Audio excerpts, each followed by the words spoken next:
Hi my dear family, ఎలా ఉన్నారు అందరూ? ఈ రోజుల్లో చాలామంది లవ్ మ్యారేజ్ చేసుకున్న వాళ్ళు కానీ, అరేంజ్ మ్యారేజ్ చేసుకున్న వాళ్ళు కానీ మధ్య చాలా గొడవలు వస్తున్నాయి. దానికి కారణం ఏంటి అనుకుంటారు?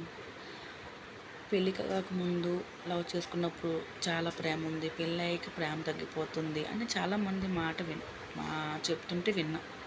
కానీ అది కారణమా? కాదండి. ఎలా అనుకున్నారు? ఒక అబ్బాయి ఒక అమ్మాయిని ఇష్టపడితే రోజులు, నెలలు, సంవత్సరాలు నిరీక్షించి రకరకాల ప్రయత్నాలు చేసి వెంటపడి ప్రతిమాలి వెంగపడి కమ్మని మాటలు చెప్తూ ఒక డే అమ్మాయిని ఒప్పిస్తాడు. అప్పటి నుంచి ఆ అబ్బాయి కామైపోతాడు. అంటే అమ్మాయి ఒప్పుకుంది అంటే పెళ్లి చేసుకొని పిల్లల్ని కానీ బాధ్యతలు, బరువులు అన్నీ ఎత్తాలి. కాబట్టి తన ప్రేమ కొంచెం తగ్గుతుంది అని చెప్పను, చూపడంలో తగ్గుతుంది. అమ్మాయి ఎప్పుడు ఒప్పుకుందో అప్పటి నుంచి అమ్మాయి ప్రేమ రెట్టింపు అవుతుంది. అప్పటి నుంచి అమ్మాయి ప్రేమ స్టార్ట్ అయ్యి అమ్మాయి కూడా తన కోసం ప్రేమిస్తూ, తను లాలిస్తూ, తన భర్త కోసం వెయిట్ చేస్తూ ఎన్నో కలలు కంటూ ఉంటుంది. ఇక్కడ అమ్మాయి ప్రేమ తక్కువ కాదు, అబ్బాయి ప్రేమ తక్కువ కాదు, ఇద్దరు సమానం.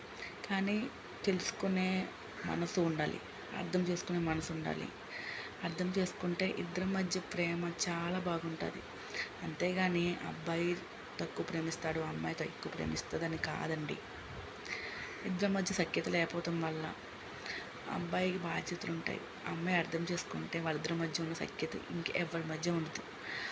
అలా ఈ అండర్స్టాండింగ్ లేక చాలా మంది విడిపోతున్నారు. కాబట్టి అమ్మాయి అబ్బాయి అర్థం చేసుకుని ఇద్దరు మంచిగా ఉండండి. లైఫ్ లాంగ్ హ్యాపీగా ఉంటారు అమ్మాయి అబ్బాయి.